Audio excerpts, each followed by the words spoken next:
আসসালামু আলাইকুম ওয়া রাহমাতুল্লাহি ওয়া বারাকাতুহু। বরকত আর মাগফিরাতের মাস মাহে রমাদান।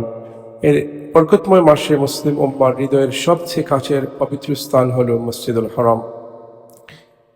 রহমতের এই সুন্দর দিনে, বরকতের এই দিনে, এই দুনিয়ার সবচেয়ে সুন্দরতম স্থান, পবিত্র স্থান মসজিদুল হারামের আঙ্গিনা থেকে আপনাদের প্রত্যেকে আমার রমাদান ব্লগে আবারও স্বাগত।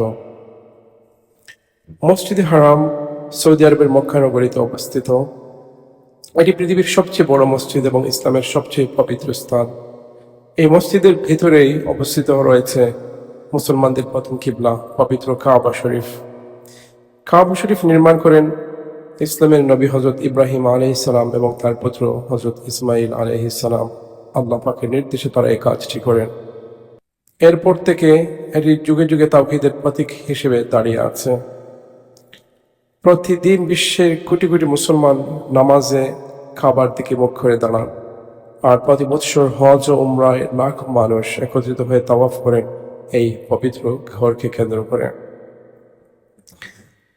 এই মসজিদে হারামের নামাজের ফজিলত অত্যন্ত বেশি ইসলামে রয়েছে। রাসূলুল্লাহ সাল্লাল্লাহু আলাইহি সাল্লাম কেউ বলেছেন, কেউ যদি এক রাকাত নামাজ এই মসজিদে এসে পড়ে, সে 1,00,000 রাকাত নামাজ পড়ার সওয়াব পাবে তার লোকাল মসজিদের থেকে। সুবহানাল্লাহ। মানে দুনিয়ার অন্য কোথাও এমন বেশি সওয়াব, এমন পুরস্কার, এমন রিওয়ার্ডের একটা কথা নেই ইসলামে। আর মসজিদে হারাম সব সময় 12টি মাসের প্রতিদিন প্রতি রাত বিশ্বাসী মানুষের আহাজারিতে সুন্দর হয়ে ফলে ওঠে। স্পেশালি রমাদান আসলে তো এর সুন্দরতা, এর নুরানি চেহারা বেড়ে যায় আরো বহুগুণ।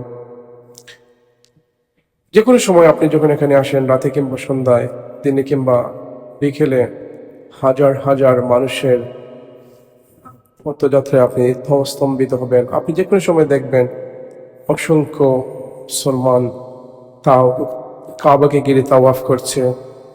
আবার যদি আপনি দেখেন মসজিদে হারামের ভিতর, দেখবেন অসংখ্য মানুষ দাঁড়িয়ে আছে, দাঁড়িয়ে নামাজ পড়ছে, সিজদায় খেতে খেতে বুক ভাসিয়ে দিচ্ছে। আবার কেউ দেখবেন মুসল্লায় বসে জিকির করছে, আজকার করতেছে।